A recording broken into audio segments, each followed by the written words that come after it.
আসসালামু আলাইকুম ওয়া রাহমাতুল্লাহি ওয়া বারাকাতুহু। وعليكم السلام ورحمة الله وبركاته.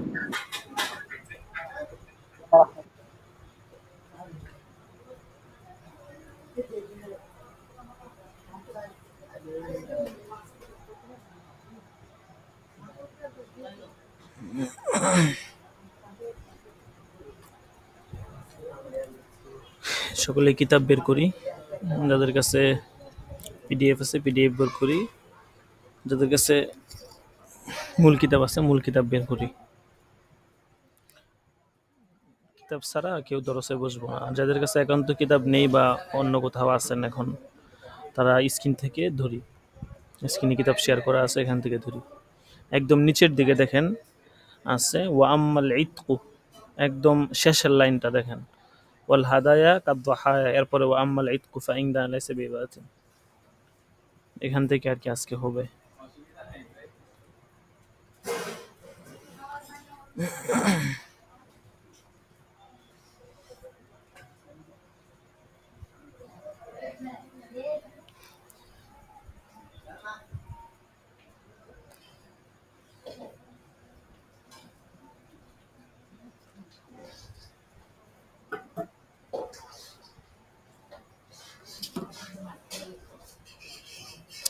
বিসমিল্লাহির রহমানির রহিম।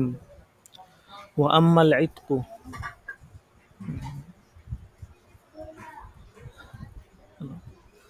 وأما العتق فعندنا ليس بعبادة وزعا بدليل صحته من الكافر ولا عبادة له। ও আচ্ছা, এই প্যারাটা আমাদের হয়েছিল বুঝছেন, এই প্যারাটা আমরা অতিরিক্ত পড়ে ফেলছিলাম আর কি। মানে গত ক্লাসে এই প্যারাটা হয়েছিল যে যদি কোনো কাফের ব্যক্তি ধরেন মানে আজাদ করার যে বিষয়টা, আমরা কিন্তু মুসলমান যারা আছি তারাও গোলাম আজাদ করি, আবার যারা কাফের আছি হ্যাঁ তারাও গোলাম আজাদ করি। এখন এই আজাদ করার বিষয়টাকে মুসান্নেফ বলতেছেন যে লাইসা বি ইবাদাতিন, এটা হচ্ছে ইবাদতের অন্তর্ভুক্ত নয়। এখন এটার দলিল হিসেবে উনি বলতেছেন যে দলিল কি, দলিল হচ্ছে এটা কাফের থেকেও এটা শুদ্ধ হয়ে যায়। এখন আমরা জানি যে কাফের সে তো ইবাদতের মহল না, হ্যাঁ তাই না? কাফের থেকে ইবাদত তো সদর হওয়াটা অসম্ভব একটা বিষয়, মহাল বিষয়। তো তার থেকে আবার তো যেহেতু তার থেকে এটা শুদ্ধ হয়ে যেতেছে, তার মানে আমাদের বুঝতে হবে যে এইটা আপনার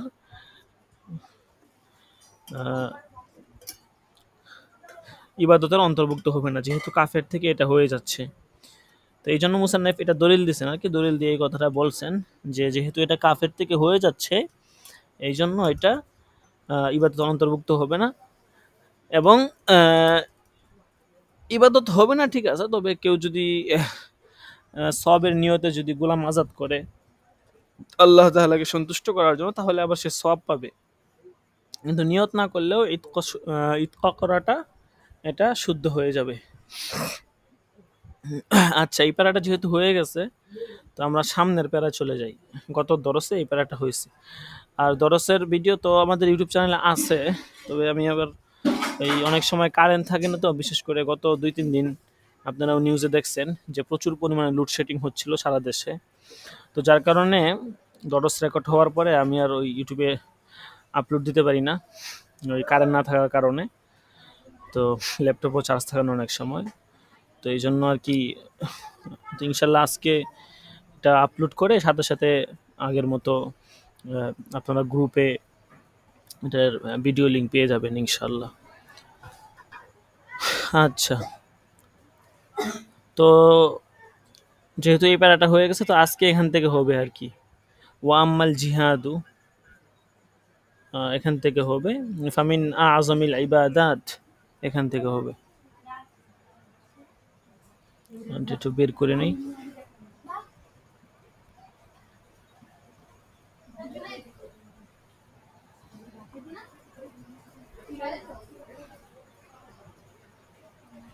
হ্যাঁ, একদম নিচের প্যারাটা দেখেন, আশা করি সকলেই দেখতেছেন, স্ক্রিনটা আমি বড় করে দিচ্ছি।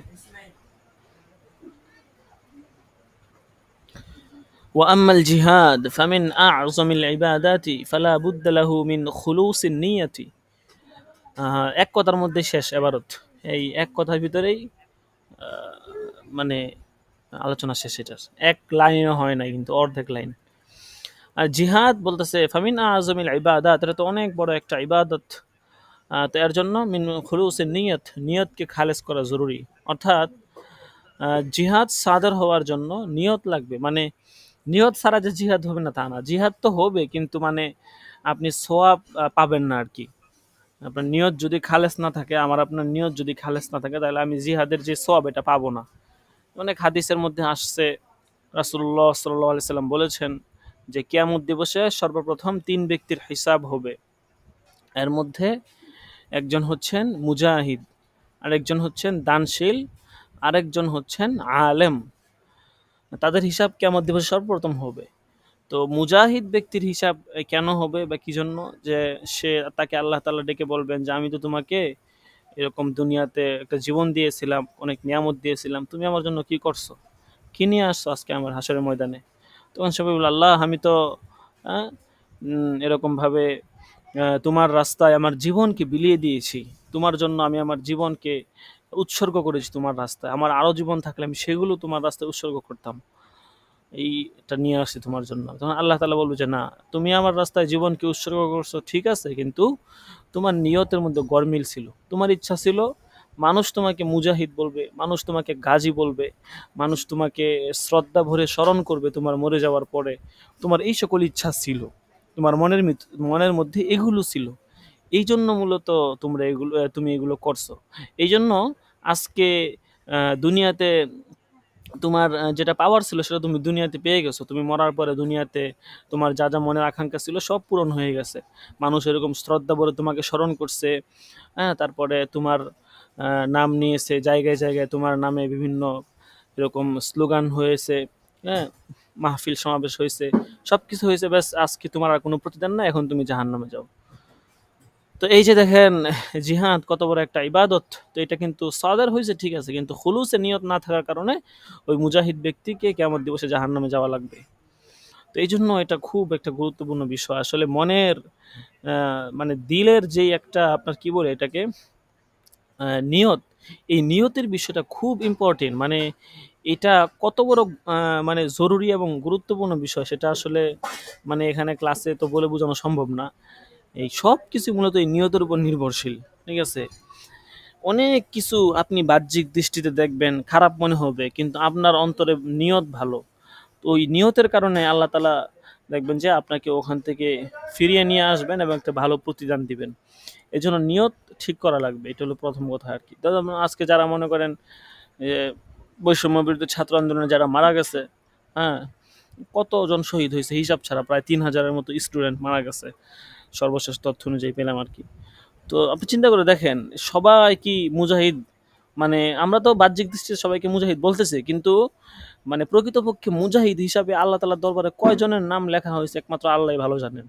আল্লাহ তাআলা তো তাদের অন্তরটা দেখবেন, তাই না? তাদের খুলুসে নিয়তটা তাদের কি ছিল, নিয়ত কি মানুষের মধ্যে প্রসিদ্ধি পাওয়া ছিল, নাকি আল্লাহ তাআলাকে সন্তুষ্ট করা ছিল, অর্থাৎ আমি এই স্বৈরশাসকের বিরুদ্ধে লড়াই করতেছি দেশের জন্য একমাত্র, দেশ স্বাধীন হবে, এখানে ইসলামী রাষ্ট্র কায়েম হবে, বা স্বৈরশাসকের বিরুদ্ধে আমি জুলুম নির্যাতনের বিরুদ্ধে আমি লড়াই করতেছি, এটা মানুষ আমাকে ভালো বলবে এই কারণে না, ঠিক আছে?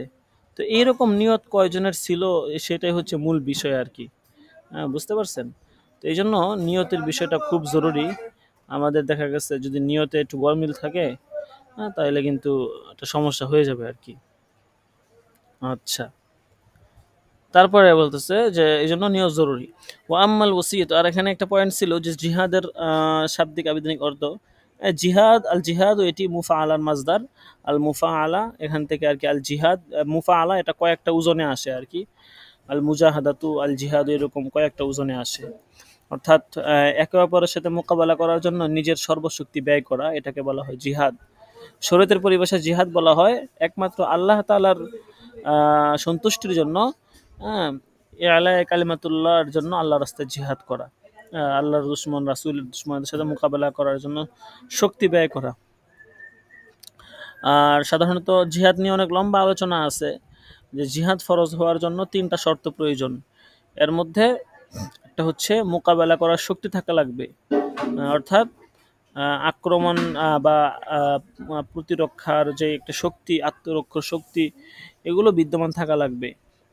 যদি তুলনামূলক কম হয় সমস্যা নেই, তবে এগুলো থাকতে হবে। ২ নাম্বার হচ্ছে আমিরের নেতৃত্বে জিহাদ করতে হবে, একজন আমির থাকা লাগবে। ৩ নাম্বার হচ্ছে ইখলাস, খুলুসে নিয়ত লাগবে। এই ৩টা জিনিস যদি পাওয়া যায় তখন জিহাদ হবে। এরপরে আবার জিহাদের প্রকারভেদ আছে, একটা হচ্ছে জিহাদে ইকদামি, একটা হচ্ছে জিহাদে দিফাই। এগুলো নিয়ে তো একদিন আলোচনা আমরা দরসে করছিলাম। তো এই বিষয়গুলো আসলে মাথায় রাখতে হবে। আচ্ছা, এই জন্য আনমিউট করে রাখছেন, আমি মিউট করে রাখি। লিবুল্লাহ, আপনাকে মিউট করে দেওয়া হয়েছে। আচ্ছা, এরপর আমরা ধরি। তো এ হচ্ছে বিষয় আর কি। আচ্ছা, এরপরে বলতেছে ওয়া আম্মাল ওয়াসিয়াতু ফাকাল ইতকি ইন কাসাদাত তাকাররুবা ফালাহু সওয়াবু ওয়া ইল্লা ফাহিয়া সহিহাতুন ফাকাত। বলতেছে ইতকা মানে ওয়াসিয়ত, বলতেছে ফাকাল ইতকি, এটাও ইতকের মতোই। যদি আর দ্বারা তাকাররুবের নিয়ত করে ফালাহু সওয়াব, তাহলে সওয়াব হবে। ওয়া ইল্লা ফাহিয়া সহিহাতুন ফাকাত, অন্যথায় এটা শুদ্ধ হবে শুধু। ওয়া আম্মাল ওয়াকফু ফালাইসা বিইবাদাতিন, ওয়াকফ করা, হ্যাঁ, সম্পত্তি টম্পত্তি ওয়াকফ করা, এগুলা এটা কোনো ইবাদত না। ওয়াজআন মানে আবিধানিকভাবে বিদলিল সিহাতিহি মিনাল কাফির, কারণ এগুলো কাফের থেকেও শুদ্ধ হয়ে যায়। ফাইন্নাওয়াল কুরবাতা ফালাহু সওয়াব ওয়া ইল্লা যদি সে কুরবাতের নিয়ত করে তাহলে সওয়াব হবে, আর যদি কুরবাতের নিয়ত না করে তাহলে কি হবে না? সওয়াব হবে না। ওসিয়ত, এটা আল ওসিয়ত আল ইসাবাবি ফাল থেকে, ওসিয়ত মানে হচ্ছে আপনার তামলিকু মুজাফুন ইলা বাদাল ইলা মা বাদাল মাউত মিন গায়রি ইওয়াজিন, অর্থাৎ আপনার মৃত্যুর পরে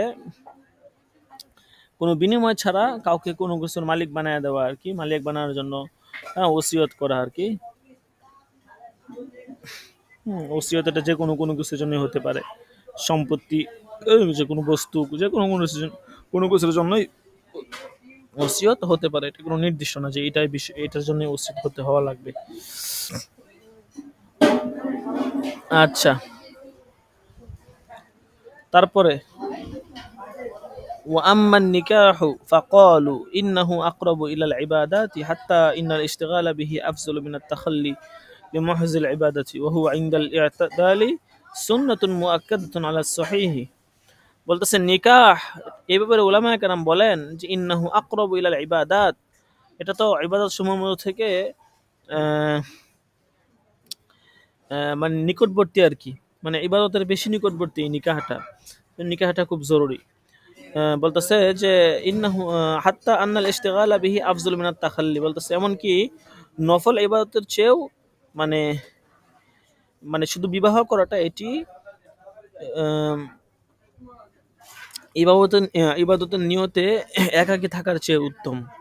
ঠিক আছে, মানে বিবাহের কাজটা, বিবাহ করাটা এটা ইবাদতের নিয়তে একাকী থাকার চেয়ে উত্তম। অর্থাৎ আপনি ইবাদতের নিয়তে মসজিদের এক কোণারে বসে আছেন, সেখানে জিকির আজকার করতেছেন, একা একা বসে আছেন। তো এই যে আপনি একাকী বসে আছেন, আমি একাকী বসে আছি, এই কাজটা হচ্ছে বিবাহ কাজটা করা, এটা হচ্ছে আরো বেশি জরুরি। অর্থাৎ নফল ইবাদত হচ্ছে এই বিবাহটা বেশি জরুরি, এটা বোঝানোর উদ্দেশ্য আর কি। ওহু আইন্দাল ইআতিদালি সুন্নাতুন মুআক্কাদা, এটা হচ্ছে ইআতিদালের সময় এটা সুন্নাত মুআক্কাদা। অর্থাৎ ইআতিদাল তো বুঝে নেই, মানে কোনো ধরনের নিজের ভিতরে কোনো দিকের ইয়া নাই আর কি, ইআতিদাল অবস্থা আর কি, ভারসাম্যতা অবস্থা বিরাজ করতেছে, যে গুনাহের আশঙ্কা নাই, এরকম যদি হয় তাহলে এটা সুন্নাত মুআক্কাদা। আলা সহিহি, এটাই বিশুদ্ধ মত, বিশুদ্ধ মত অনুযায়ী। ফায়াহতাজু ইলা নিয়্যাতি লিতাহসিলিস সওয়াব, এইজন্য সওয়াব অর্জন করতে হলে নিয়তের প্রয়োজন লাগবে।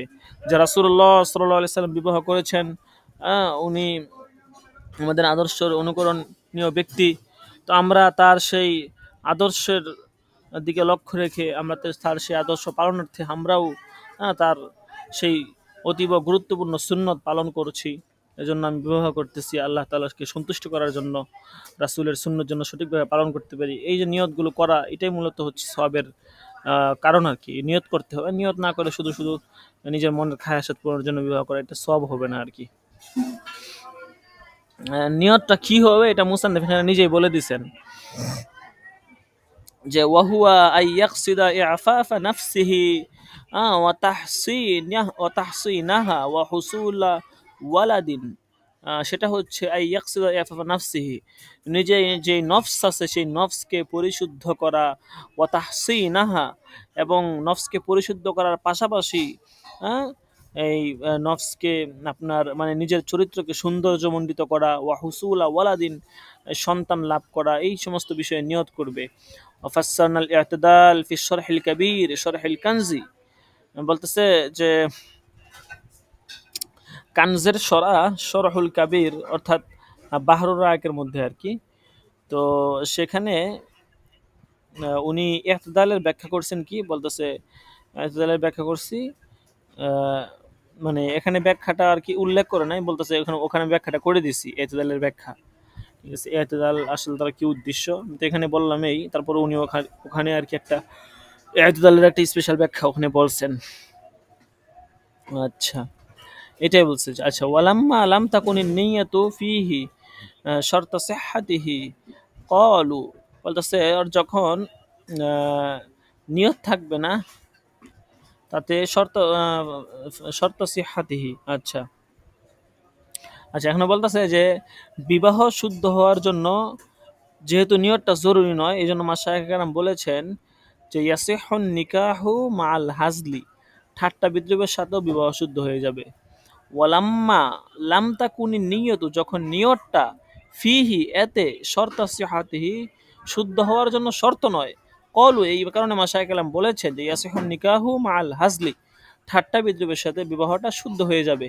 লাকিন কলু হাত্তা লাউ আকাদা বিলফজিন লা ইয়ারিফু মা'নাহু ফাফিহি খিলাফুন। বলতেছে তবে তারা এটাও বলেছেন যে হাত্তা লাউ আকাদা বিলফজিন, যে যদি তারা মানে যদি সে কোনো লফজের মাধ্যমে কি করে আকদ করে, যেই লফজের মানা সে নিজেই জানে না, অর্থাৎ সে এমন শব্দ দিয়ে বিবাহ সংগঠিত করছে যেটা অর্থ তার নিজেরও জানা নাই, সে তাহলে সেই ক্ষেত্রে বিবাহ হবে কিনা। ধরেন আমার যে ইজাব কবুল দিয়ে নর্মালি আমরা বিবাহ করি, তো এটা তো আমাদের অর্থ জানা আছে যে ইজাব বললে কি, কবুল বললে কি, ঠিক না? এখন বলছে যদি এমন শব্দ দ্বারা বিবাহ করছে যেটা অর্থ সে নিজেই জানে না, সেই ক্ষেত্রে হুকুম কি? বলতেছে হুকুম বলছে ফাফিহি খেলাফুন, এক্ষেত্রে কি আছে, ইখতিলাফ রয়েছে। ওয়াল ফাতওয়া আলা সিহহাতিহি, ফতোয়া হচ্ছে এটা শুদ্ধ হওয়ার উপরে। আলিমা শুহুদু আউলা, সে এটার অর্থ জানুক আর না জানুক, বুঝছেন? মানে শুহুদ মানে হচ্ছে সাক্ষী আর কি, মানে সাক্ষী যারা আছে তারা সেটার অর্থ জানুক আর না জানুক, এটা শুদ্ধ হয়ে যাবে। কামা ফিল বাজ্জাজিয়াতি, বাজ্জাজিয়া কিতাবের মধ্যে এটাই আছে। وعلى هذا سائر القرب لا بد فيها من النية بمعنى توقف حصول الصواب على قصد التقرب بها إلى الله تعالى من نشر العلم تعليما وإفتاء وتصنيفا। মুসান্নিফ বলতেছেন যে ওয়ালা হাযা সাইরুল কুরবি,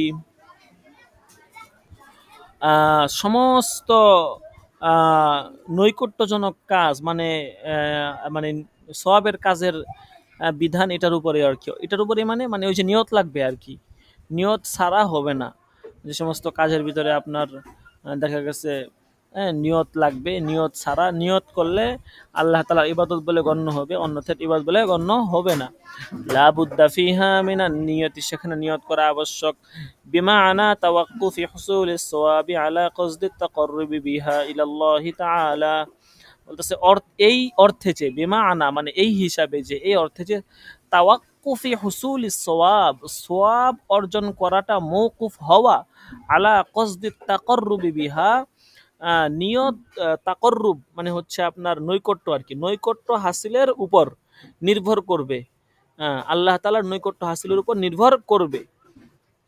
এই দৃষ্টিকোণ থেকে বা এই অর্থে যে সওয়াব অর্জন হওয়া এটা মওকুফ হবে আল্লাহ তাআলার নৈকট্য হাসিলের নিয়তের উপর, অর্থাৎ আল্লাহ তাআলার নৈকট্য হাসিলের নিয়ত যদি করে তাহলেই সওয়াব অর্জন হবে, অন্যথায় কি হবে না, সওয়াব অর্জন হবে না।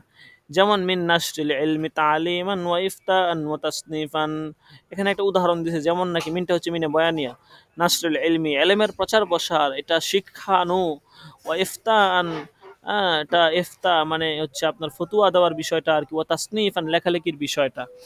তো এগুলো তো হচ্ছে আপনার দেখা গেছে মানুষ এগুলোর মাধ্যমে নিজেদের সংসার বা নিজেদের যেই স্বাভাবিক জীবন পরিক্রমা আছে এই কাজগুলো তারা করে থাকে আর কি। নর্মালি তাদের জীবনের যে পাঠচক্র আছে, জীবনের ঘূর্ণায়ন কিন্তু এগুলোর মাধ্যমে পরিচালিত হয়। দেখা গেছে কেউ শুধু শিক্ষকতা করেই আপনার কি করে দিচ্ছে, তার জীবন পার করে দিছে। কেউ ফতুয়া প্রধান নিয়োগের কাজে থেকে তার জীবন পার করে দিছে। কেউ আবার তাসনিফ, মুসান্নাফাত, এরকম লেখালেখি কাজ থেকে তার জীবন পার করে দিছে। তো ভালো কথা, এগুলোর মধ্যে যদি নিয়ত থাকে তাহলে কিন্তু সে কি করবে, আল্লাহ তাআলার নিকট সওয়াব পাবে, বিনিময় পাবে। আর যদি নিয়ত না থাকে তাহলে বিনিময় সে কি পাবে না। এটা হচ্ছে আসল কথা আর কি। উম, আচ্ছা, কে ফোন দিল কে আবার এমন সময়? আচ্ছা, ওয়াম্মাল কাযাউ ফাকালু ইন্নাহু মিনাল ইবাদাত। আচ্ছা, এখানে বলতেছে যে ওয়াম্মাল কাযা, ফাকালু উলামায়ে কেরাম বলেন এই কাযাটা মানে কাযা তো বুঝছেনই, মানে ফায়সালা আর কি। হ্যাঁ, আচ্ছা, এখানে একটু কথা এক্সট্রা বলে দেই, সেটা হচ্ছে নিকাহের আবিধানিক শাব্দিক অর্থ এগুলো তো আপনারা পড়ছেন, হ্যাঁ, অনেক গেছে জানেনও, তারপরে বলে দেই নিকাহ এটার আবিধানিক অর্থ হচ্ছে আর জম্মু ওয়াল জামউ মানে মিলানো, একত্রিত হওয়া। পরিভাষায় নিকাহ বলা হয় হুয়া আকদুন ইউফিদু মিলকাল মুতআতি আই হাল্লু ইস্তিমতা'i রাজুলি মিন ইমরাআতিন লাম ইয়ামনা মিন নিকাহিহা মানিউন শারঈয়ুন কসদান। অর্থাৎ মিল্কি মুতার মালিক হওয়া আর কি। মিল্কি মুতা এটা কয়েকটা চুক্তির মাধ্যমে মিল্কি মুতার মালিক হওয়া, এবং এটা পুরুষের জন্য ব্যবহার করাটা বৈধ হয়ে যাবে। এটা এখানে শরঈ কোনো বাধা তার জন্য কি থাকবে না। বিবাহের হুকুম কি? বিবাহের হুকুম আপনারা ৫ প্রকার ধরতে পারেন। যদি জিনায় লিপ্ত হওয়ার আশঙ্কা থাকে, সেটা যে কোনো ধরনের জিনা হইতে পারে। জিনা মানে মেয়ের সাথে জিনা করা এটা না। হ্যাঁ, জিনা তো জিনাই বুঝে নেই। জিনা মানে যে কোনো ধরনের জিনা, চোখের জিনা হতে পারে, হাতের জিনা, পায়ের জিনা, যত ধরনের জিনা আছে ব্যাস জিনা। তো জিনায় লিপ্ত হওয়ার যদি আশঙ্কা থাকে তাহলে এটা হচ্ছে আপনার হারাম, মানে এটা হারাম। তো মানে বিবাহটা হচ্ছে আপনার করাটা জরুরি। জরুরি বলতে ফরজ, মানে ফরজ যদি জিনায় লিপ্ত হওয়ার আশঙ্কা থাকে। প্রথম হুকুম ওয়াজিব হবে কখন? যখন জিনায় লিপ্ত হওয়ার ব্যাপারে তার এমনি বিশ্বাস নাই, কিন্তু আবার দৃষ্টিও সে ফিরাইতে পারতেছে না। সে দেখতেছে যে চিন্তা ভাবনাকে তা ওই দিক থেকে ফিরায় আনতে পারতেছে না। একটা হচ্ছে যে সে অবশ্যই অবশ্যই জিনায় লিপ্ত হইতেছে, হ্যাঁ, বিভিন্ন ধরনের জিনার মধ্যে সে জড়ায় পড়ছে, তাহলে অবশ্যই ফরজ তার জন্য। আরেকটা হইতেছে যে না, আহ, বিশ্বাস আছে নিজের প্রতি কিন্তু পূর্ণ বিশ্বাস নাই। মানে ২ দিন ভালো থাকে তো ৩ দিন থাকে না, আবার ৩ দিন থাকলে ২ দিন থাকে না, এরকম যদি হয় তখন এটা হচ্ছে ওয়াজিব পর্যায়ে আর কি, একটু শিথিল আর কি। আচ্ছা, সুন্নতে মুয়াক্কাদা কখন? যখন ব্যক্তি আপনার স্ত্রীর মোহর এবং তার যেই অন্ন, বস্ত্র, বাসস্থান ইত্যাদি এগুলো যদি ম্যানেজ করে দিতে পারে এবং স্ত্রীর প্রতি জুলুম অত্যাচার করার আশঙ্কা না থাকে, তাহলে তার জন্য এটা কি হবে? সুন্নতে মুয়াক্কাদা হবে। এ হচ্ছে ফরজ, ওয়াজিব, সুন্নাত মুয়াক্কাদা। চতুর্থ নাম্বার হুকুম হচ্ছে মাকরু হবে কখন? বিবাহ করাটা মাকরু কখন হবে? স্ত্রীর প্রতি যদি আপনার জুলুম অত্যাচার করার আশঙ্কা থাকে, যে আপনার আশঙ্কা আছে যে আপনি যে ধরনের মানুষ বা আমি যে মেন্টালিটির যে মেজাজের মানুষ, যে আমি যদি বিয়ে শাদী করি তাহলে আমার স্ত্রীর উপর হয়তো আমি জুলুম করব, তাকে আমি প্রহার করব, অন্যায়ভাবে তাকে মারধর করব, এরকম একটা আশঙ্কা নিজের দ্বারা আপনি মানে হচ্ছে আর কি। তো এরকম হলে এটা মাকরু হবে। হারাম হবে কখন? যখন পূর্ণ বিশ্বাস হয় যে আমি বিয়ে করলে অবশ্যই স্ত্রী আমার হাতে মায়ের খাবে, বা অযথা আমার স্ত্রীকে প্রহার করতে হবে, বা স্ত্রীর উপর আমি জোর খাটাবো, বা শুধু শুধু মারবো, এরকম যদি পূর্ণ বিশ্বাস আপনার হয় তখন বিবাহ করাটা হারাম হবে। বুঝতে পারছেন? এই হচ্ছে ৫ ধরনের হুকুম। এটা মাথায় রাখবেন, অনেক সময় পরীক্ষায় আসে আর কি। আচ্ছা, তারপরে ওয়া আম্মাল কাজা উ, কাজা কাজা কাজা মানে হচ্ছে কি বিচার কার্য। وأما القضاء فقالوا إنه من العبادات فالصواب عليه متوقف عليها। বলতেছে কাজা এটা ফাকালু উলামায়ে কেরাম বা মাশায়েখ কেরাম বলেছেন যে ইন্নাহু মিনাল ইবাদাত। কাজা বা বিচার কার্য বা ফায়সালা করা, এটাও হচ্ছে আপনার ইবাদতের অন্তর্ভুক্ত। এটাও এক ধরনের ইবাদত। আগেরটার হুকুমই হবে, আগে যেগুলা বলছে ওয়ালা হাযা সাইরুল কুরবি একটা ইবাদত বলছে না, ওইটা আর কি। ফাসসাওয়াবু আলাইহি মুতাওয়াক্কিফুন আলাইহা আই আলান নিয়াতি। সেই জন্য কিন্তু সোয়াব নির্ভর করবে নিয়তের উপর। নিয়ত যদি থাকে যে আমি বিচার কার্য করে আল্লাহ তাআলা এবং তার রাসূল যেভাবে বিচার কার্য করেছেন, আল্লাহ যেভাবে বলেছেন, কোরআনে যেভাবে রয়েছে, হাদিসে যেভাবে এসেছে, আমি সেভাবেই বিচার কার্য প্রতিষ্ঠা করব, তাহলে এতে কিন্তু এবং সে আল্লাহ তাআলা সন্তুষ্টি অর্জন করতে চায়, এরকম নিয়ত করলে এটা সওয়াবের কাজ হবে, বড় প্রতিদান সে পাবে। আর যদি মানুষকে দেখানোর উদ্দেশ্য হয়, অন্য কোনো নিয়ত ঠিক না থাকে, তাহলে কিন্তু সব পাবে না, বরং আরো গুনাহ পাওয়া লাগবে আর কি। وهكذا إقامة الحدود والتعازير وكل ما يتعاطاه الحكام والولاة وكذا تحمل الشهادة বলতেছে ওয়াহাকাযা অনুরূপভাবে ইকামাতুল হুদুদ, হুদুদ কায়েম করা, যা বিচার যারা আছে তারা কিন্তু হুদুদ কায়েম করে, কি করে দুই হাতের কবজি কেটে দেয়, তারপরে আরো আরো যে হুদুদগুলো কায়েম করে সেগুলো আর কি। ও তাজির বিভিন্ন ধরনের যে শাস্তি তারা দিয়ে থাকে, শরঈ শাস্তি, অনেক শাস্তি কাজীদের পক্ষ থেকে তারা দিতে পারে, শরীয়তের বিধান দেওয়া আছে। ও কুল্লি মা ইয়াতাআতাহুল হুকাম, হুকামরা যে যাই শাস্তি দেয় না কেন, ওয়াল উলাতু,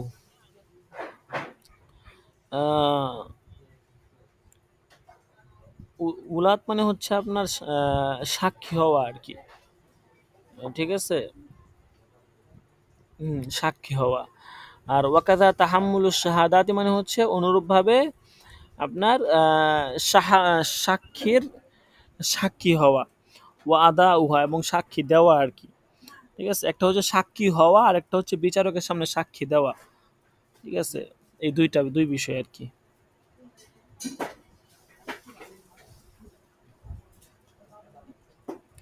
তো এইগুলোর ভিতরে আপনার কি লাগবে, নিয়ত লাগবে। এগুলোর ভিতরে যদি নিয়ত করে সাক্ষী দেওয়া, সাক্ষী হওয়া, এগুলোর ভিতরে যদি সবের নিয়ত করে তাহলে সে বিনিময় পাবে।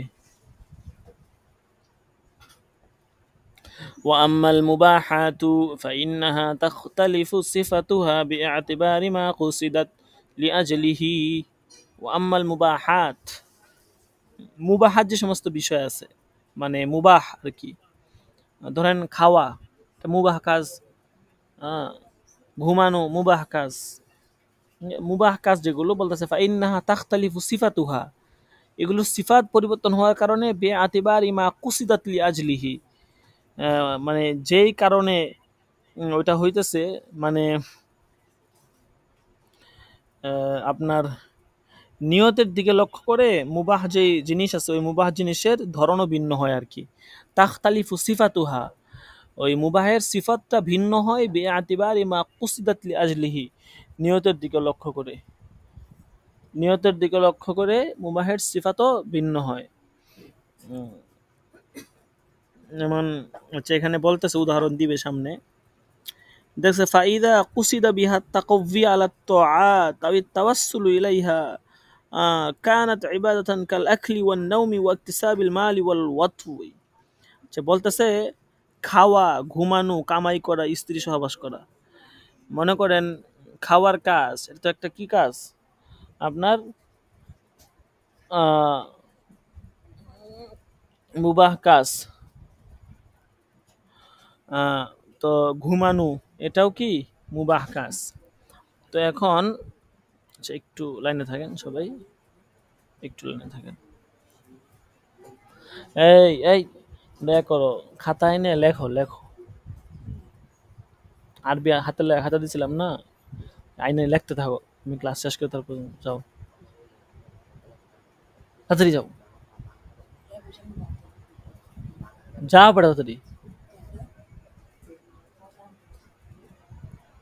আচ্ছা, যে বলতেছিলাম যে যেগুলো মুবাহ কাজ, যেমন খাওয়া দাওয়া করা, ঘুমানো, এগুলো মুবাহ কাজ, তাই না? তো এখন এগুলোর মাধ্যমে কিন্তু সব হাসিল হবে। রাসূলুল্লাহ সাল্লাল্লাহু আলাইহি ওয়াসাল্লাম যেভাবে খাবার খেয়েছেন আপনি সেভাবে খান, আমি সেভাবে খাই।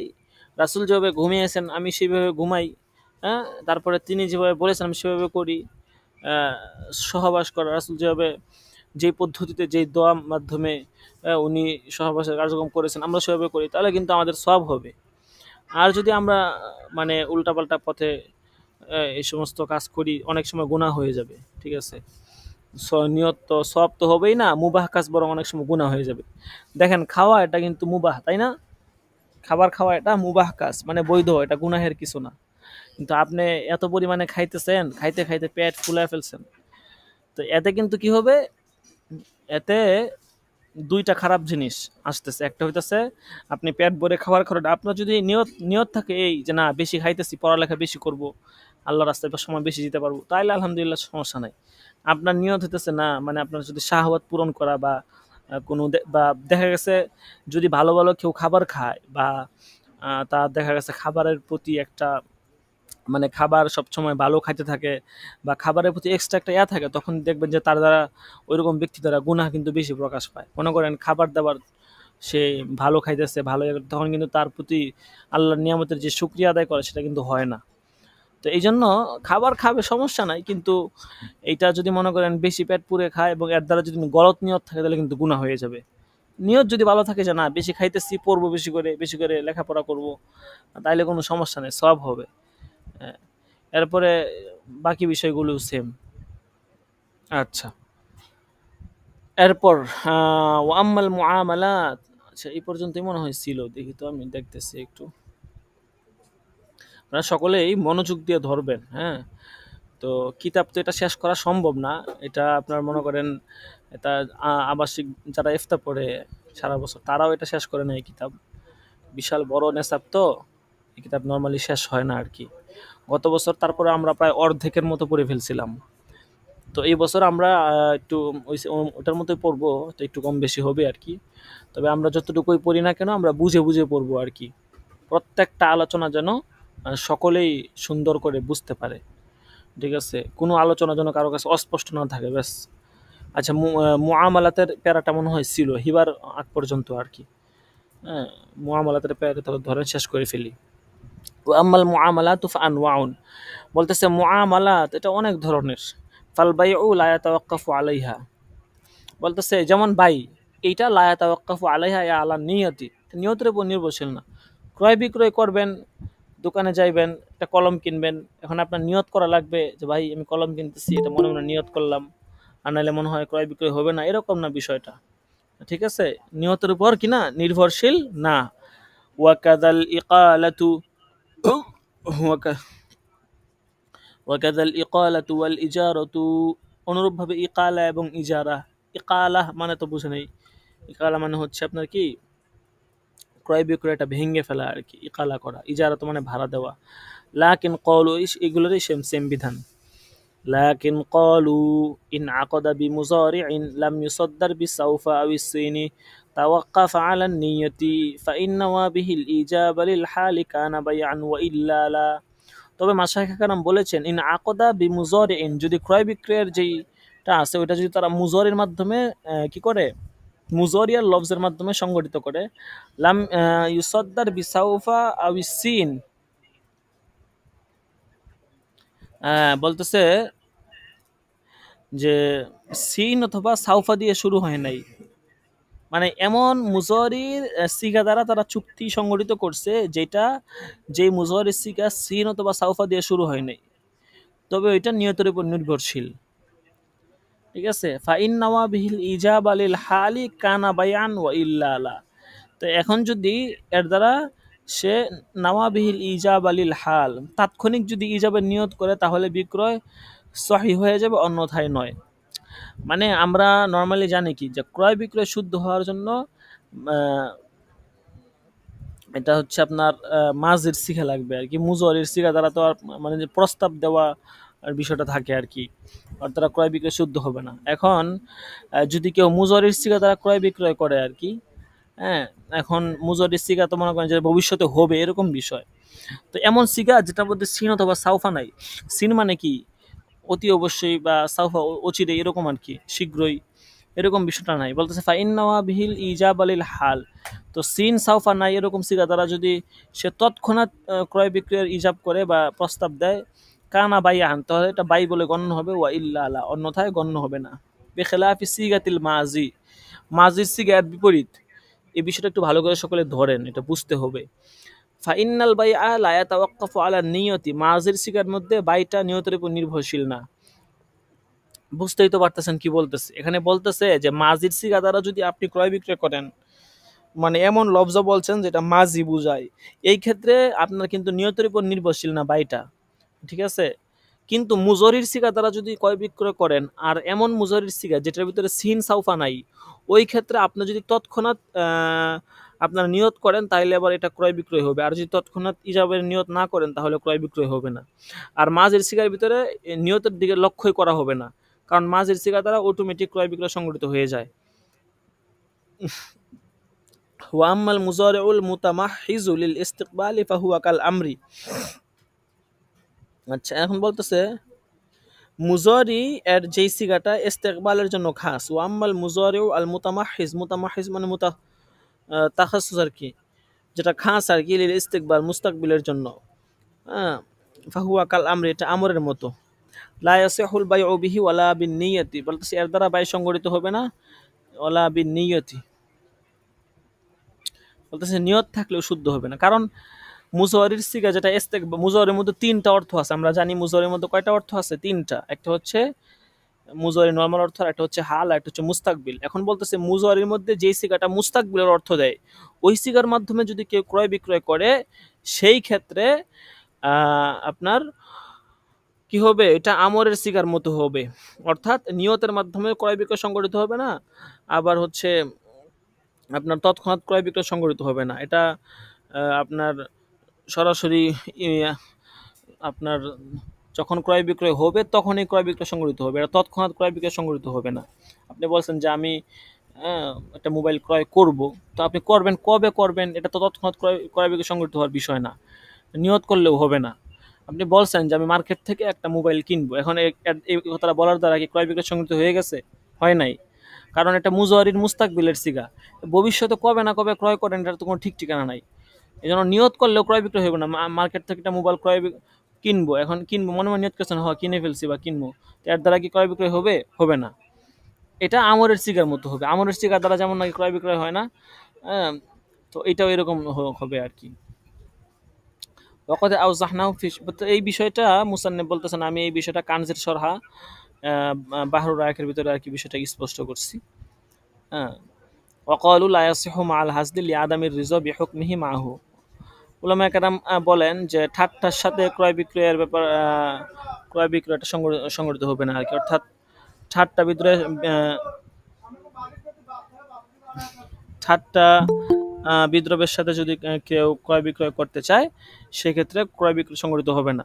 কেন হবে না? বলতেছে লিআদামির রিজা বিহুক, লিআদামির রিজা বিহুকমি মাহু, কারণ হুকুমের সাথে রিজর যেই একটা সম্পর্ক আছে, ক্রয় বিক্রয় সংগঠিত হওয়ার জন্য হুকুম থাকা লাগবে। হুকুম যদি না হয় তাহলে ক্রয় বিক্রয়, মানে রিজা যদি না পাওয়া না যায় তাহলে ক্রয় বিক্রয় সংগঠিত হবে না। এজন্য রিজা থাকা লাগবে।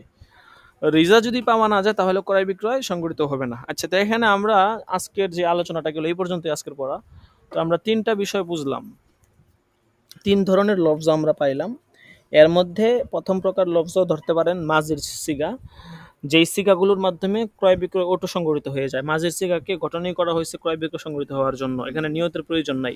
ওই যে এই কুদুরি মধ্যে পড়ছে নেই যে ওয়াল ইখবার, একটা কি যেন একটা এবারত আছে, সঠিক মনে আসতেছে না, প্রসিদ্ধ একটা এবারত মনে আসতেছে না, যাই হোক। তো মাজির সিগানো যেখানে নিয়তের প্রয়োজন নয়, সে দেখেন এখানে নিচে লিখছে বেখেলাফি সিগাতিল মাজি। আচ্ছা, আমি একটু এবারত উপরে উড়ে দিই, একদম নিচের দিকে খেয়াল করেন। হ্যাঁ, এই দেখেন, এবার দেখতেছেন আশা করি। বেখেলাফি সিগাতিল মাজি ফা ইন্নাল বাই, আমি কাটসারটা এখানে রাখছি, দেখেন ফা ইন্নাল বাই আলা তাওয়াক্কাফু আলা নিয়ত। এই মাজির সিগার মাধ্যমে কি হয় না, মাঝের সিগার মাধ্যমে নিয়তটা সংগঠিত হয় না, এ একটা বিষয়। এই হলো তো প্রথম প্রকার সিগা। দ্বিতীয় প্রকার হচ্ছে মুজহরির সিগা। এর দুই ধরনের, একটা হচ্ছে মুজহরির এমন সিগা যেটার মধ্যে সিন সাউফা নাই, ওগুলার মাধ্যমে ক্রয় বিক্রয় সংগঠিত হবে যদি কি করে, তৎক্ষণাৎ যদি ইজাবের নিয়ত করে বা প্রস্তাব দেয় তাহলে হবে আর কি। আর যদি সিন সাফা হয় সেটা তৎক্ষণাৎ হবে না, এটা তো সামনের বিষয়, এটা হচ্ছে মুস্তাকবিলের মতো। সিন সাফাটা মুস্তাকবিলের মতো আর কি। তাহলে মুজারের মধ্যে আমরা দুই ধরনের সিগা পাইলাম, আর একটা হচ্ছে আমর। এই সর্বমোট আমরা তিন ধরনের মেইন আর কি, তিন থেকে চার ধরনের বলতে চার প্রকারের সিগা আমরা পাইলাম ক্রয় বিক্রয়ের মাধ্যমে সংগঠিত হওয়ার আর কি। আচ্ছা, যাই হোক, আশা করি সকলে বুঝতে পেরেছেন। আচ্ছা, যতটুকু আজকে পড়ানো হয়েছে আল্লাহ বান্না যায়, আম্মাল হিবাত এর এক পর্যন্ত হবে আর কি আজকে। তো যদি কারো এখানে বুঝতে কোনো মাসলা বা কোনো লফজ টফজ বুঝতে অসুবিধা হয় বলতে পারেন, এটা বুঝি নাই বা এটা আরেকবার বললে ভালো হয়। সময় কমে যেতেছে, যদি কারো বুঝতে সমস্যা থাকে বলেন। অল্প অল্পকে পড়ানো হইতেছে যেন সকলেই সুন্দর করে বুঝেন, সকলেই সুন্দর করে পড়তে পারেন। যদি না বুঝেন তাহলে পড়ে তো লাভ নাই, বুঝতে হবে তো। আপনি 2 পৃষ্ঠা পড়েন, 2 পৃষ্ঠা আপনার বোঝা লাগবে। আপনি 500 পৃষ্ঠা পড়ে বইয়ে থাকলেন, 1 পৃষ্ঠা বুঝলেন না, তাহলে তো লাভ নাই। এরপর আছে না পড়াই ভালো। কম করে পড়বো, আমরা বুঝতে হবে, ব্যাস এটা হচ্ছে মূল উসুল। অনেক পড়লাম কিন্তু বুঝলাম না কিছুই, তাতে লাভ হইলো না। এখন যতটুকু পড়ানো হইলো, কারো কোনো সমস্যা আছে কিনা বলতে পারেন। আচ্ছা, যদি সমস্যা না থাকে তাহলে ইনশাল্লাহ আমরা সামনে চলি। বুহুস ফি কাজা, এটা দেখেন। বুহুস ফি কাজায় আছে প্রথম যে প্রবন্ধটা আছে, ওটা তো অলরেডি আমরা পড়াইছি, তারপরে ওইটা আমরা নতুনভাবে রিপিট করতেছি আর কি।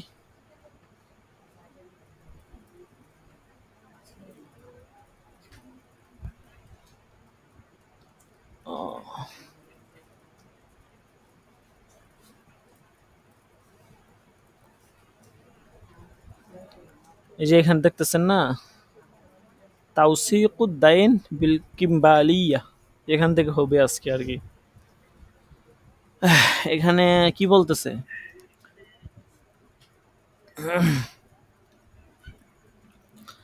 এখানে এই অধ্যায়টা হচ্ছে আপনার কিস্তি সম্পর্কে আর কি। আমি সংক্ষেপে সারমর্ম আলোচনা করি, হ্যাঁ, আপনারা সকলে বুঝতে পারবেন। বিস্তারিত অনেক আলোচনা আছে, এগুলো আমি একদম প্রথম দিকে যখন বিশেষ করে এই বছর তো আমি কিছুটা পড়াইছি, গত বছর এবং আগের বছর আমি বুঝি কাজা পুরাটা আমি নিজেই পড়াইছিলাম। তো আমি অনেক সময় নিয়ে মোতালা করে এগুলো আলহামদুলিল্লাহ যেখানে নিছি। তো এখন এগুলা আপনাকে বুঝতে হলে পুরো অধ্যায়টা পড়ে বুঝতে হবে। আরবি আপাততের পাশাপাশি বাংলা সরাসরি হাত, উর্দু সরাসরি হাত, এগুলো থেকেও সাহায্য সহযোগিতা নিতে পারেন। তো এই 1 নাম্বার এখানে প্রায় 12টার মতো কিতাবটার মধ্যে 2 খণ্ড। তো এর মধ্যে প্রথম খণ্ড আর কি আমরা পড়তেছি, আল জুজউল আউয়াল। ওই যে উপরের দিকে এখানে লেখা আছে আল জুজউল আউয়াল। তো এখন এই যে আপনার এই প্রথম অধ্যায়টা আর কি, প্রথম প্রবন্ধ, এই প্রবন্ধটা সৌদি আরবের জেদ্দা ইসলামী ফিকা একাডেমির একটা অধিবেশন হয়, 6ষ্ঠ অধিবেশন। ওই অধিবেশনে এই প্রবন্ধটা আর কি ওখানে পাঠ করা হয়, এবং এটা হচ্ছে আপনার 1990 সালের দিকে আর কি। ঠিক আছে, অনেকের জন্মেরও আগে। আচ্ছা, যাই হোক। তো এই প্রবন্ধের ভিতরে আহকামুল বাই বিত তাকসিদ, কিস্তির ভিত্তিতে বেচা কিনার বিধিবিধান, এই সম্পর্কে বিস্তারিত একটা আলোচনা, একদম সুদীর্ঘ আলোচনা এখানে মুসান্নেফ রহমতুল্লাহ আলাইহি নিয়ে আসছেন, যে কিস্তির ভিত্তিতে বেচা কিনা কিভাবে বৈধ হবে, কোন সূরতে বৈধ হবে, কোন সূরতে বৈধ হবে না, কি শর্ত আছে, কি শর্ত অ্যাড করা যাবে, কি শর্ত অ্যাড করা যাবে না, অতিরিক্ত নিতে হলে কি করতে, মানে বিস্তারিত, মোট কথা বিস্তারিত একটা আলোচনা এখানে তিনি নিয়ে আসছেন। তো আমরা গত ক্লাসে ফ্লোটিং মর্টাগেজ আর রহনুস সাইল পর্যন্ত পড়ছিলাম। এগুলো নিয়ে মোটামুটি একটা আলোচনা হয়েছে, এর আগে তো এটা আলোচনা হয়েছে। এরপর তৃতীয় পক্ষের জামানত এবং গ্যারান্টি, এগুলো নিয়ে আলোচনা হয়েছে। তো এই ক্লাসে আমরা বিল অফ এক্সচেঞ্জ বা হুন্ডির মাধ্যমে ঋণের গ্যারান্টি যে বিষয়টা আছে, তা এটাকেই বলা হয় তাওসিকুদ দাইন বিল কিম্বালিয়া। এখন এখানে আসলে কি বলতেছে আপনারা একটু বুঝেন, যদি কেউ না বুঝেন বলবেন, ঠিক আছে, কোনো সমস্যা নাই, বুঝায় দেওয়া হবে। মনে করেন আপনার কাছ থেকে একটা পণ্য আমি কিনলাম, এখন 12 মাসের কিস্তিতে কিনলাম। এখন আমি যে আপনাকে টাকাটা দিব, এটার কি গ্যারান্টি? এটা কোনো গ্যারান্টি আছে টাকা দিব যে? কোনো গ্যারান্টি নাই। আমি যদি আপনার পণ্য নিয়ে বাইকে চলে যাই, টাকা না দেই তখন? এখন এই তো আপনার এটা একটা আশঙ্কা, তাই না? এখন এখানে কয়েকটা সুরত বলতেছে যে কোন সিস্টেমে ঋণের গ্যারান্টিটা হতে পারে।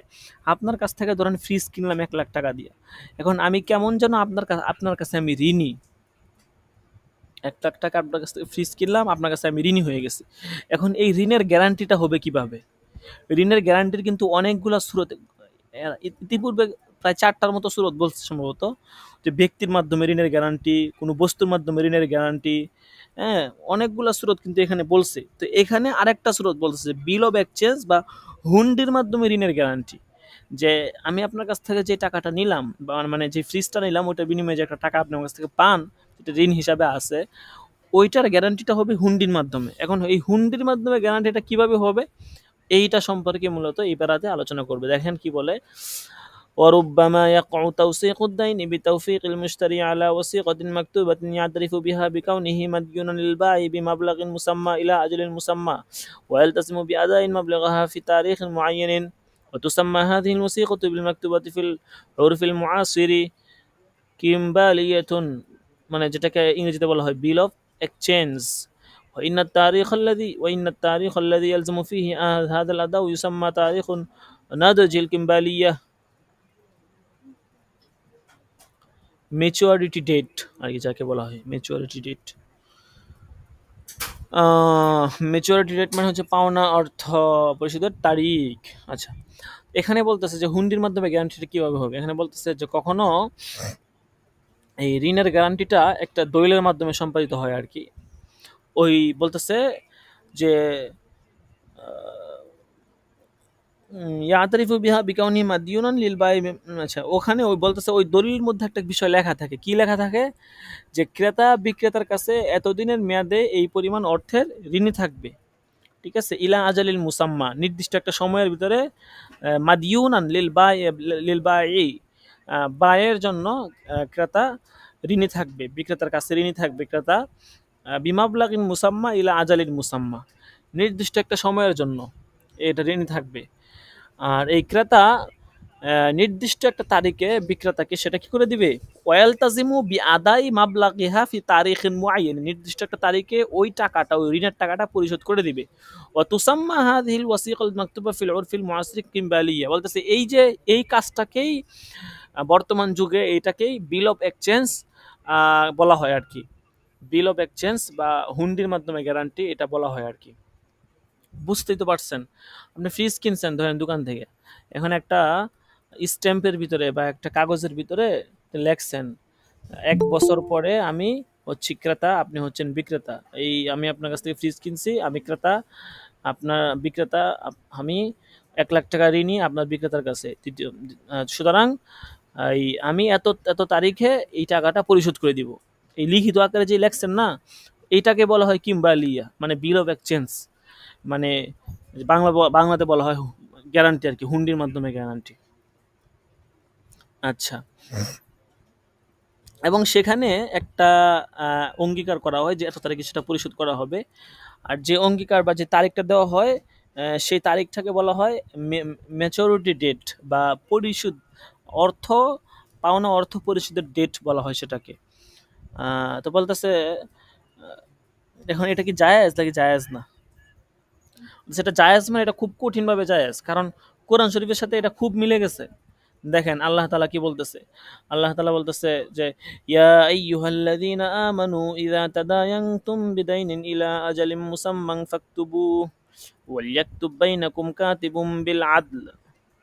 মানে একদম এই বিল অফ এক্সচেঞ্জের বিষয়টা কেমন যেন সরাসরি কোরআন শরীফে এসে গেছে।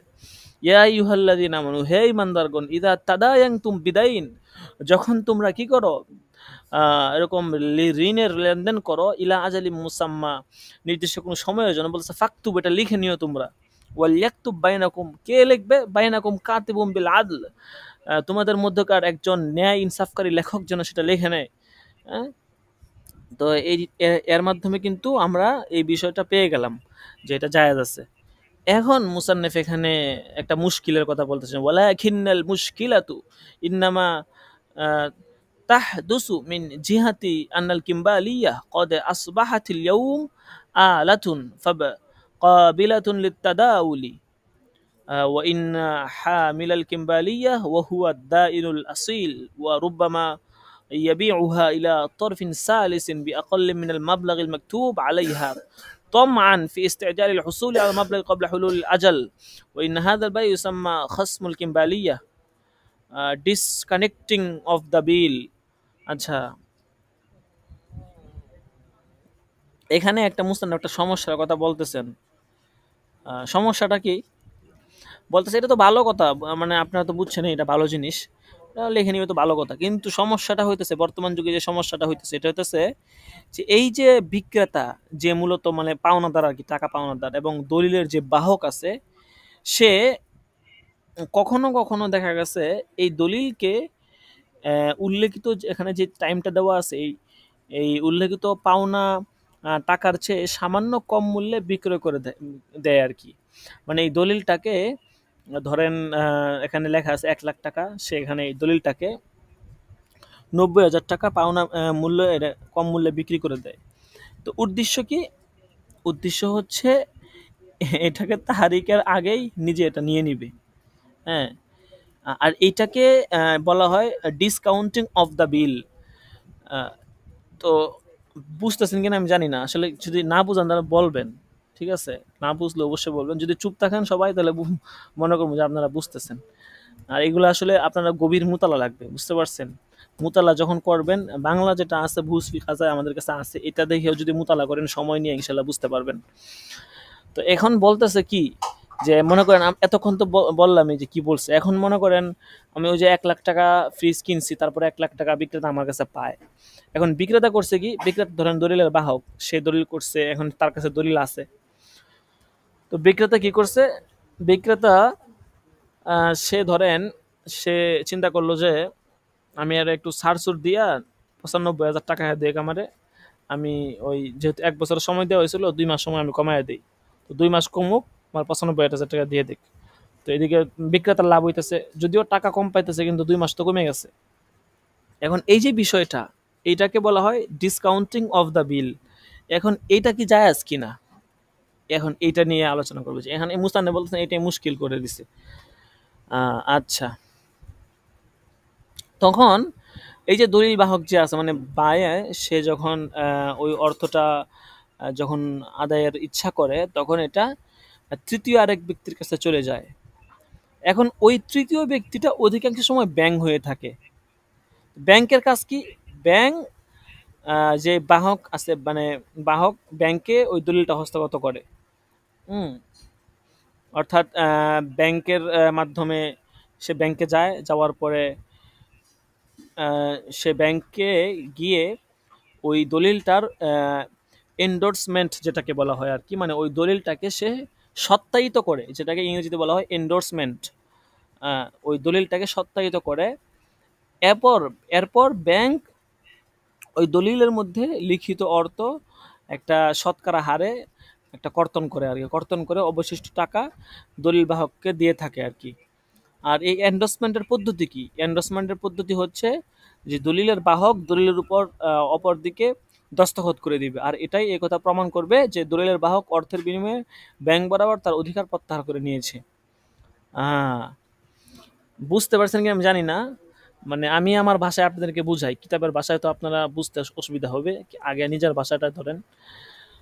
তো এর আগে তো বুঝছেনই যে এই কি বলে এটাকে, ডিসকাউন্টিং অফ দ্য বিল কাকে বলা হয়। এখন হচ্ছে এন্ডোর্সমেন্টের বিষয়টা। তো মনে করেন ওই সে কি করছে, আমি ওই ধরেন আমি 1 লাখ টাকা আমার কাছে বিক্রেতা পায়। তো বিক্রেতা চিন্তা করতেছে, আরে 12 মাস পর 1 লাখ টাকা দিব, তো বহুত সময় লাগবে, আমি এক কাজ করি, ব্যাংকে যাই। তো সে কি করে, তৃতীয় আরেক ব্যক্তির মাধ্যমে, আর তৃতীয় ব্যক্তি এখানে মূলত ব্যাংক বুঝাইছে, জাহাবা ইলা শাখসিন সালিসিন, দেখেন এখানে আমি যে ইয়াতে এবারতে ধরে রাখছি এটা, ওহুয়াল ব্যাংক ফি উমুমিল আহওয়াল, বর্তমান জমানায় সেটা ব্যাংক। ও আরজা আলাইহাল কিম্বালিয়া, সে কি করে সেখানে তার কিম্বালি যেটা আছে, মানে ওই যে ওই আপনার ওই কি বলে সেটাকে, ডিসকাউন্টিং, ডিসকাউন্টিং না, মানে ওই যে এক্সচেঞ্জ, বিল অফ এক্সচেঞ্জ যেটা আর কি, সেটা বিল অফ এক্সচেঞ্জ যেই এটা আছে, ঋণের মাধ্যমে যে গ্যারান্টিটা আছে ওইটা উপস্থাপন করা আর কি। বল ব্যাংকু ইয়াকবালুহা বাদা তাজহিরি এন্ডোর্সমেন্ট মিনাল হামেল, ব্যাংকে করে সেটা গ্রহণও করে এন্ডোর্সমেন্টের পরে। এন্ডোর্সমেন্ট সত্যায়িত হওয়ার পরে যে এই কাজটা যখন হয় তখন ব্যাংক সেটা গ্রহণ করে। তো ব্যাংক কি করে, ওই কিম্বালি যেহেতু তাকে দেওয়া হয়েছে, এটার পরিবর্তে ব্যাংক তাকে কিছু টাকা পয়সা দিয়ে দেয়। আর ওই ব্যাংক এবং ব্যাংক ওই ব্যক্তির কাছ থেকে, ওই দলিলের বাহকের কাছ থেকে একটা স্বাক্ষর অপর পৃষ্ঠায় নিয়ে নেয়, যে আপনি এখানে একটা স্বাক্ষর দেন, আর আপনি এটা বলে দেন যে আপনি ওই লোকের কাছ থেকে কোনো টাকা নিবেন না, ওই লোকের কাছ থেকে টাকা আমি নিব। ব্যাংক মানে তৃতীয় শখসে সালেস, মানে এটা ব্যাংক ধরতে পারেন। তখন 12 মাস পরে ওই ফুল টাকাটা কিন্তু ওই ব্যক্তি ওই তৃতীয় ব্যক্তিকে দেয়, ওই যে আগের যে বিক্রেতা যার কাছ থেকে আমি ফ্রিজ কিনছিলাম তাকে কিন্তু আর আমি টাকাটা দেই না। বুঝছেন মনে হয়, আশা করি আমি তো সহজ ভাষায় বলছি। হ্যাঁ, এই এটা সত্যায়িত করার করার পরে আর কি। তো এখন ওলামায়ে কেরাম বলতেছেন যে এই পদ্ধতিটা এটা নাজায়েজ পদ্ধতি, হ্যাঁ এটা জায়েজ নাই আর কি। আর এন্ডোর্সমেন্টের পদ্ধতি কি? এন্ডোর্সমেন্টের পদ্ধতি হচ্ছে এই দলিলের অপর পৃষ্ঠায় ওই ওই যে বাহক আছে, দলিলের বাহক, ধরেন দোকানদার আর কি, তার যার কাছ থেকে আমি ফ্রিজ নিছি, সে সাইন দিয়ে দিবে যে এই বিক্রেতার কাছে আমার কোনো পাওনা দাওনা নাই, আমার যা পাওনা ছিল এটা আমি তৃতীয় শখসের সালেস ব্যাংকে হইতে পারে, তার কাছ থেকে আমি এটা পাওনা বুঝে নিছি 95,000 টাকা, আর ব্যাংক ওই ব্যক্তির কাছ থেকে 12 মাসে 1 লাখ টাকা বুঝে নিব, সমস্যা নাই। ঠিক আছে, এই হচ্ছে বিষয় আর কি। তো আশা করি বুঝতে পারছেন সকলে। তো এইটা আসলে হুকুম কি বলতেছে, এইটা জায়েজ নাই, বেশ সোজা কথা, এটা জায়েজ না। এটা অনেকগুলো কারণ আছে এখানে। হুম। আর এখানে আরো বিস্তারিত অনেক আলোচনা করছে, আমি যতটুকু করলাম আপনারা অতটুকুই বুঝেন, আর বেশি বোঝার দরকার নাই, বেশি বুঝতে গেলে পরে মাথা মুথা আওলায় যাব। ঠিক আছে, তো যতটুকু করছি অতটুকু বুঝছেন কিনা এটা আগে বলেন। আশা করি সকলে বুঝতে পারছেন।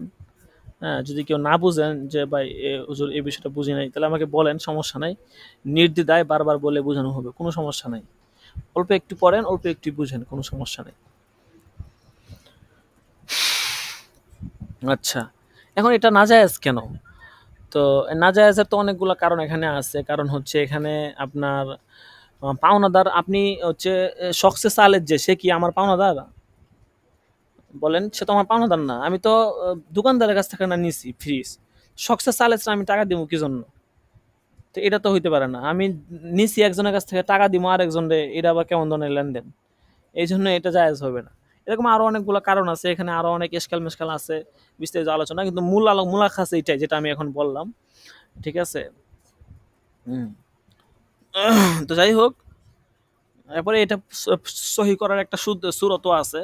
তো ওইদিকে আর না যাই, আমি যেটা মূল আলোচনাটা বললাম সেটা আপনারা আশা করি বুঝছেন। ঠিক আছে, যেটা এটা কেউ বুঝে না থাকেন তাহলে বলতে পারেন।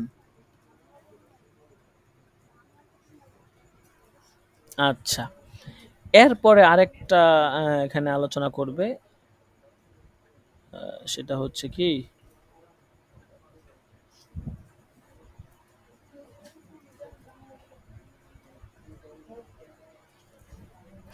ওয়ারুব্বামা ইসকাতু, আচ্ছা, রাবিআন ইসকাতু বাযিদ্দাইন মুকাবিল তাজিল, যে কখনো কখনো দ্রুত পরিশোধের বিনিময়ে মূল্যে ছাড় ঘোষণা করা। ওই যে ওই সেম সিস্টেমটাই মাথায় রাখেন। ফ্রিজুলার কাছ থেকে আমি 1 লাখ টাকা দিয়ে ফ্রিজ কিনছি, তো ওই ফ্রিজুলাই বলতেছে যে সে কি করে, মানে আমি যেন তাড়াতাড়ি টাকাটা দিয়ে দিই, এই জন্য সে মানে দ্রুত পরিশোধের জন্য মূল্যের মধ্যে ছাড় ঘোষণা করছে।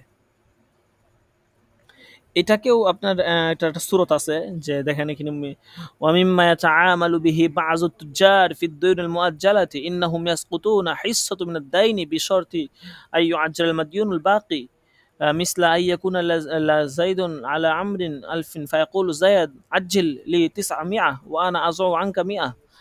আচ্ছা, বাংলাতে বলি, দেখেন কি বলতেছে। মানে বর্তমানে যেটা হয় আর কি, যে ব্যবসায়ীরা বাকিতে লেনদেনের অর্থ আদায়ের, মানে দ্রুত আদায়ের জন্য তারা ক্রেতাদেরকে বিশেষ সুযোগ সুবিধা দিয়ে থাকেন। এর পদ্ধতিটা কেমন? যেমন যে সকল ঋণ আদায়ের সময় এখনো হয় নাই, ধরেন 1 বছর পরে আমি 1 লাখ টাকা দিব, তো এখন সময় তো এখনো হয় না, ধরেন আরো 6 মাস বাকি আছে। তো এখন ওই সমস্ত কিস্তির টাকা নির্দিষ্ট একটা সময়সীমার ভিতরে আদায়ের শর্তে নির্ধারিত মূল্যে ছাড় ঘোষণা করা হয়। যেমন কোনো এক ব্যক্তির কাছে ধরেন কিস্তির 1,000 টাকা বাকি আছে, এখন বিক্রেতা ঘোষণা দিল যে আগামী 5 দিনের মধ্যে যদি তুমি আমার টাকা পরিশোধ করো তাহলে তোমাকে 200 টাকা ছাড় দেওয়া হবে।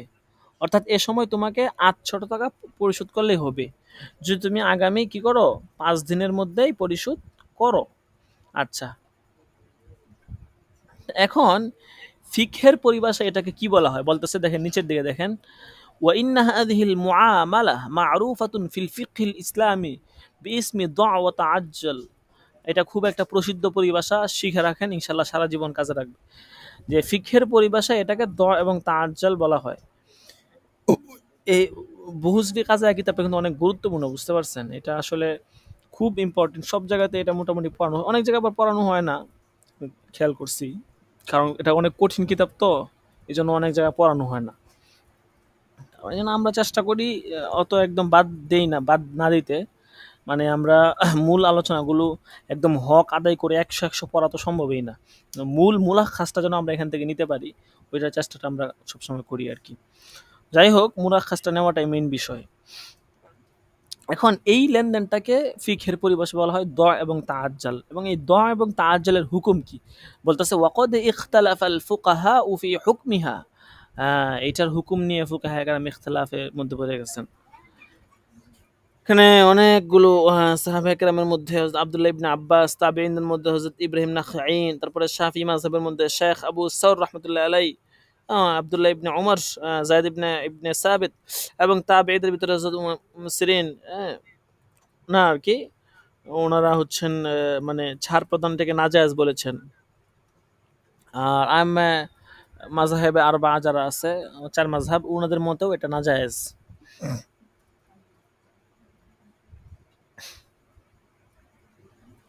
এরপরে এখানে কিছু হাদিস আছে এবং কিছু দলিলও আছে। হ্যাঁ, এগুলা উম,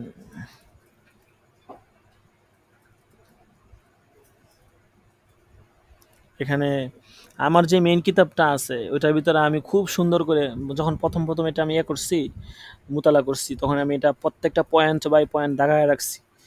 হ্যাঁ, আমার যে পিডিএফ যাদের কাছে আছে এরা দেখবেন যে এটার বাংলাটার ভিতরে সুন্দর করে দাগানো আছে কিছু কিছু গুরুত্বপূর্ণ পয়েন্টগুলা। তো এই যে এখানে একটা পয়েন্ট দেখলাম যে জমহুর ফুকাহা আমার কাছে দ এবং তাআজ্জুল, দ এবং তাআজ্জাল অর্থাৎ কিছু ছাড় দাও আর কিছু দ্রুত আদায় করো, কিছু ছাড় দাও, এই নামে এই ধরনের লেনদেন এগুলো হারাম।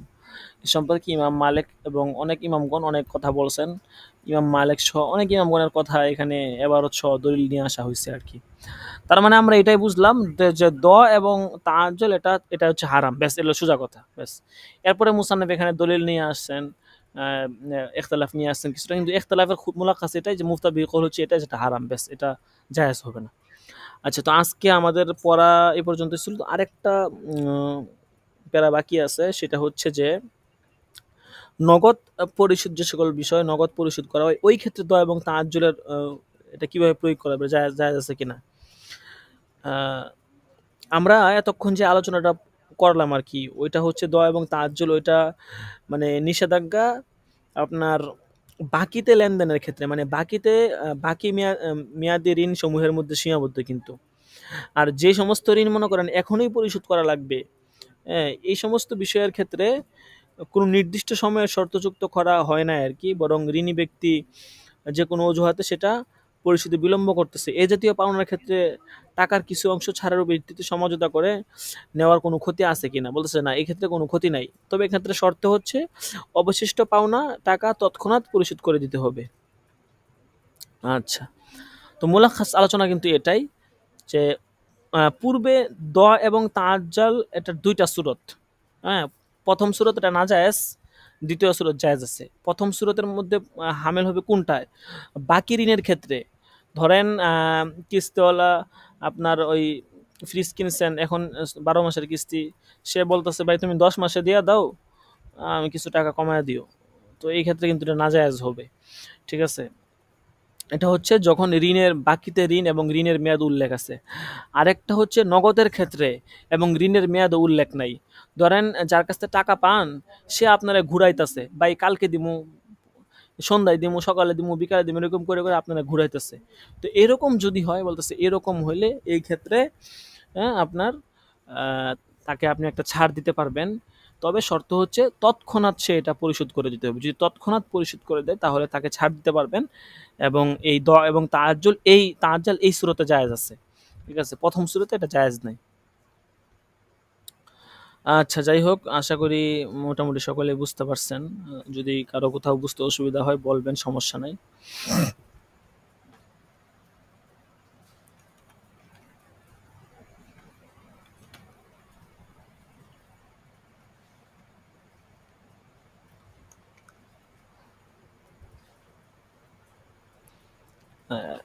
কারো কোথাও যদি কোনো সমস্যা থাকে বলতে পারেন। আমরা দরস ইনশাল্লাহ শেষ করে দিব হাজিরা ডাকার পরে।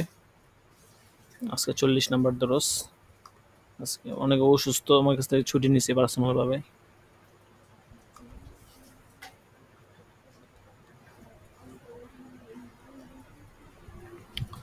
যাই হোক, বুঝতে পারছেন কিনা? আশা করি সকলে বুঝতে পারছেন। বুঝতে না পারলে আমাকে জানাবেন যে কোনো সময়। ইনবক্সে মেসেজ দিবেন বা ক্লাসে বলতে পারেন, কোনো সমস্যা নাই। ঠিক আছে? যদি না বুঝেন তাহলে তো সমস্যা। আচ্ছা, 40 নাম্বার দরস আজকে গেল, তো হাজিরা দিয়েন সকলেই। জুনায়েদ আল হাবিব, রাকিবুল হাসান অসুস্থ, হ্যাঁ? মোহাম্মদ ইউসুফ,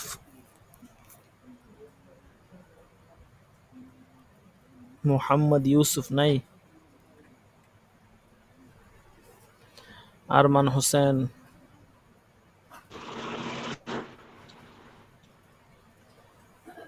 আব্দুল আহাদ 15, 20 সাইদুল ইসলাম, 22 জাহিদুল ইসলাম, 23 মাহফুজ বিন কাসেম, 26 আল মামুন, 27 মাহফুজ সওদাগর, 32 হেদায়াতুল্লাহ, 37 আল আমিন তুষার, 38 রায়হান মাহমুদ, 39 সোহাইল আহমদ। সোহাইল আহমদ নাকি?